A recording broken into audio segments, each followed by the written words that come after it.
आज हम basic concepts of algebra जानेंगे, उसको पढ़ेंगे। इसके लिए सबसे बेसिक पॉइंट्स ये होते हैं: constant, variables, term, coefficient of a term, like term and unlike term. In points को समझने के बाद ही हम अलजेब्रा कर सकते हैं और अलजेब्रिक एक्सप्रेशन को समझ सकते हैं। तो सबसे पहले हम जानेंगे कांस्टेंट होते क्या है।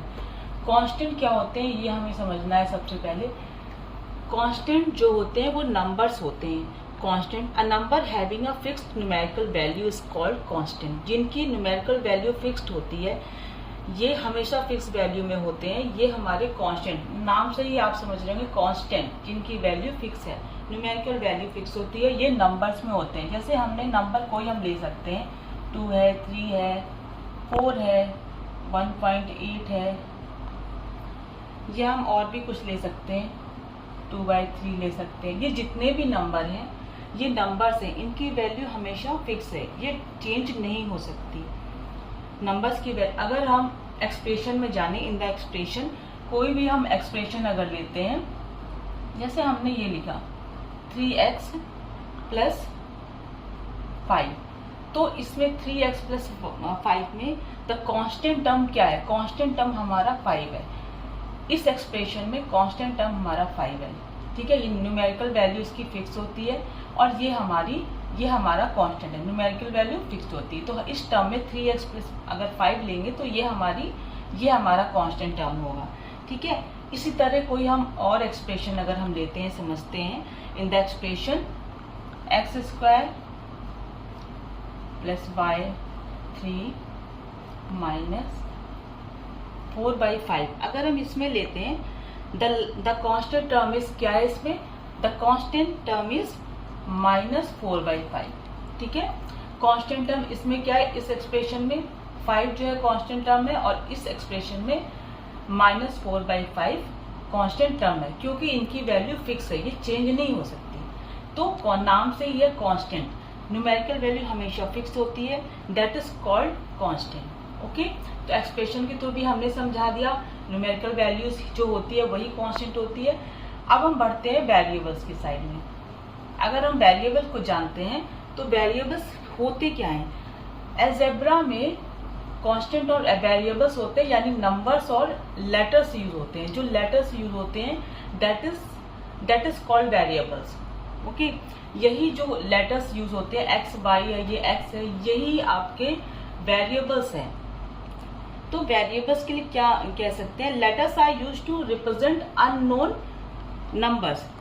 जो लेटर अलजेब्रा में जो लेटर अननोन नंबर को प्रेजेंट करते हैं, जिनका कोई नंबर नहीं है, जिनकी वैल्यू हमें निकालना है, जिनकी वैल्यू हमें पुट करना है, जो लेटर्स के फॉर्म में होते हैं, वही वेरिएबल्स होते हैं।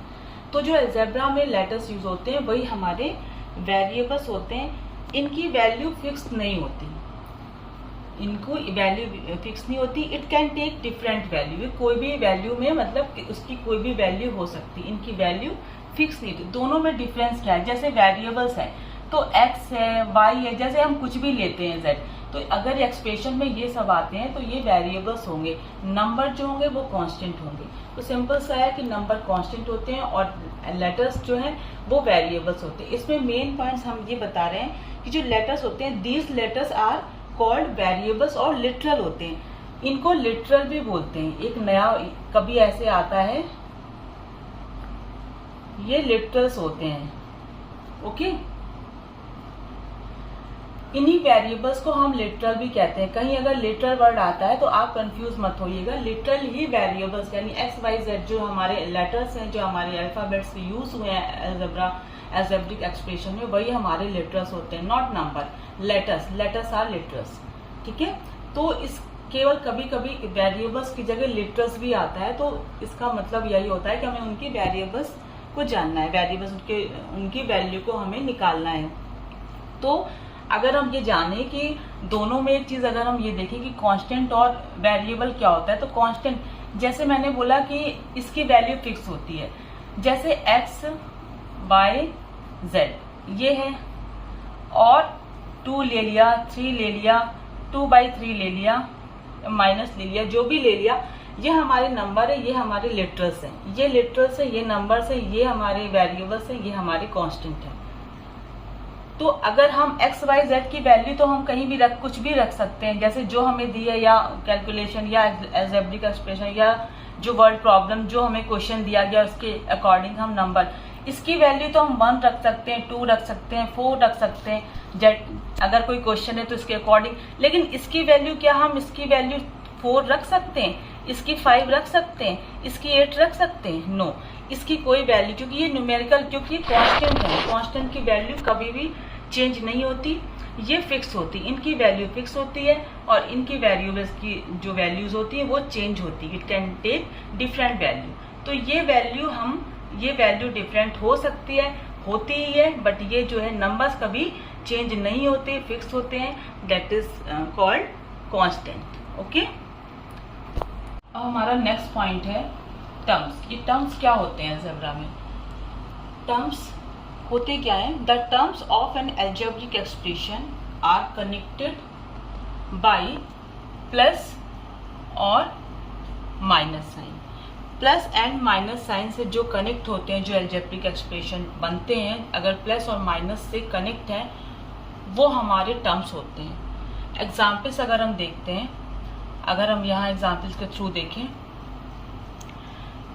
हमने एक एग्जाम्पल लिया 9x बाई प्लस 3z। ये हमने लिया 9x बाई प्लस 3z, तो इसमें 2 टर्म है। हमारे टर्म्स क्या है? 2 टर्म, क्योंकि ये प्लस से जुड़े हैं। पहली चीज तो ये 2 जो टर्म है, एक टर्म हमारा ये है और एक टर्म हमारा ये है, ये प्लस से जुड़े हैं, इन्हीं को टर्म कहते हैं। यानी इसमें जो है 9x बाई एंड 3z, ये दोनों हमारे टर्म्स है, यानी इसमें 2 टर्म्स हैं।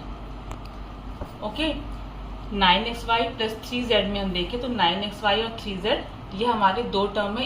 यही टर्म इसी तरह डिफाइन होते हैं कि इनमें 2 टर्म। एक एग्जाम्पल हम और लेते हैं इन द एक्सप्रेशन। अगर हम दूसरा एग्जाम्पल देखें, एक 8x माइनस 4y प्लस 9, अगर हम ये देखें, इसमें बताइए क्या है? इसमें 8x माइनस 14y प्लस 9 ये हमारे टर्म्स हैं। इसमें 3 टर्म्स हैं। 3 टर्म्स कौन कौन से? ये देखिए, एक प्लस से जुड़ा है, एक माइनस जुड़ा है। जो प्लस माइनस साइन से जुड़ते हैं, जो एग्जेक्टिव एक्सप्रेशन, वो टर्म्स होते हैं। तो ये प्लस से जुड़े हैं, लेकिन इसमें 2 टर्म्स हैं। ये 2 टर्म्स हमारे, ये दोनों ये हमारे टर्म्स हैं, ठीक है।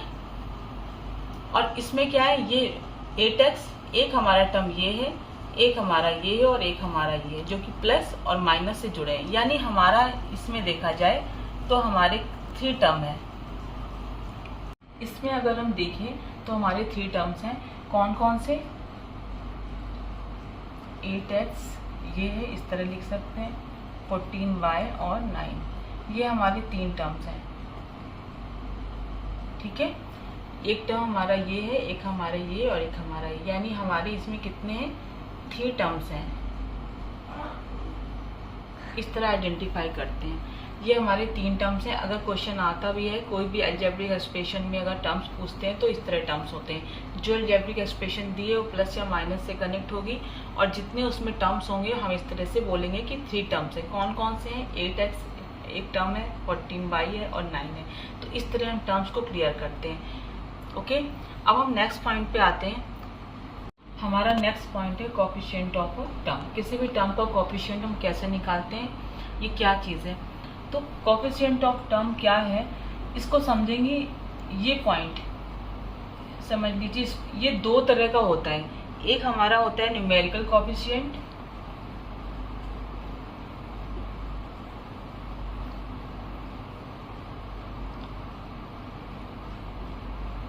और एक हमारा होता है लिटरल।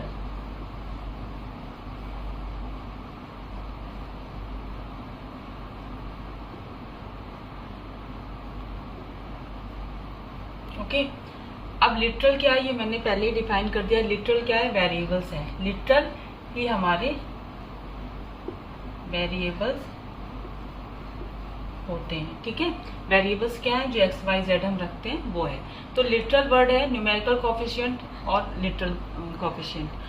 तो इसको हम कैसे समझेंगे, एग्जाम्पल्स के थ्रू हम समझेंगे। एग्जाम्पल अगर हम लेते हैं कोई भी एग्जाम्पल, जैसे हमने लिया एक सिंपल सा 9x, इसको हम एग्जाम्पल्स के थ्रू समझते हैं। जैसे एग्जाम्पल हम लेते हैं 9x4, अगर हम ये लेते हैं तो इसमें अगर दो तरह का है, एक कॉफिशिएंट ये है और एक कॉफिशिएंट ये है। ये न्यूमेरिकल कॉफिशिएंट है x4 का, ठीक है, और ये लिटरल कॉफिशिएंट है 9 का। जो नंबर है फिर से बताते हैं, 9x⁴ है, ये न्यूमेरिकल कॉफिशिएंट है और ये लिटरल कॉफिशिएंट है। ये हमारा लिटरल कॉफिशिएंट है, ये हमारा न्यूमेरिकल कॉफिशिएंट है। 9 is the numerical coefficient of x4 और x⁴ is the literal coefficient of 9, ठीक है। तो ये दोनों एक दूसरे के कॉफिशिएंट होते हैं। ये हमारा न्यूमेरिकल कॉफिशिएंट है और ये हमारा लिटरल कॉफिशिएंट है, यानी ये जो वेरिएबल्स में होते हैं ये भी कॉफिशिएंट है और ये भी।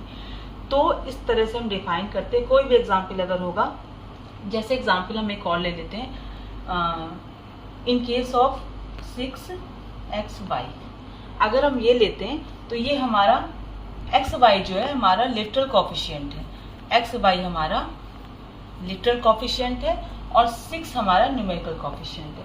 6 is the numerical coefficient of xy, okay, और xy is the literal coefficient of 6। इस तरह से डिफाइन करते हैं। अगर आपको कहीं टेबल में या किसी क्वेश्चन में अगर ऐसा आता है तो ये एक दूसरे के कॉफिशिएंट इस तरह से होते हैं। एक नंबर है तो न्यूमेरिकल कॉफिशिएंट, और अगर वो लिटरल से लेटर्स में है तो लिटरल कॉफिशिएंट, वो एक दूसरे के इस तरह से उसको डिफाइन करते हैं, ओके। हमारा नेक्स्ट पॉइंट है लाइक टर्म अनलाइक टर्म। ये दोनों क्या होते हैं, अभी हम इनको एक साथ समझ सकते हैं। The terms having same variables are called like term, the terms having different variables are called unlike term. जिनमें वेरिएबल सेम होते हैं वो हमारे लाइक टर्म होते हैं, जिनमें वेरिएबल डिफरेंट होते हैं वो हमारे अनलाइक टर्म होते हैं। इनको हम एक साथ समझेंगे एग्जाम्पल के थ्रू कि कैसे इनको कैसे हम डिफाइन करते हैं। अगर कुछ टर्म्स हमारे सामने है तो हम कैसे इनको लाइक और अनलाइक टर्म हम एग्जाम, जैसे हमने कुछ टर्म लिखी x2x⁴ एंड -6x⁴, और हम कुछ ले सकते हैं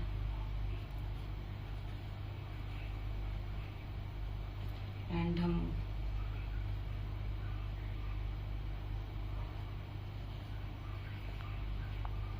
ठीक है, ये हमने 4 टर्म्स लिखे। तो इसमें हमारे लाइक टर्म कौन कौन से हैं? हमने बोला जो सेम, जिनमें सेम वेरिएबल्स होंगे वो हमारे लाइक टर्म्स होंगे, डिफरेंट होंगे तो इसमें सेम वेरिएबल्स कौन कौन से हैं? ये सेम है, हमारा ये वेरिएबल सेम है और ये सेम है, और ये दोनों ही डिफरेंट है। इसमें x⁴ और ये y है, तो ये हमारे नहीं होंगे यानी अनलाइक टर्म होंगे, और ये हमारे लाइक टर्म होंगे। ये हमारे लाइक टर्म्स हैं और ये हमारे अनलाइक टर्म्स होंगे। तो हम इस तरह से इन दोनों को समझ सकते हैं और डिफाइन कर सकते हैं, ओके।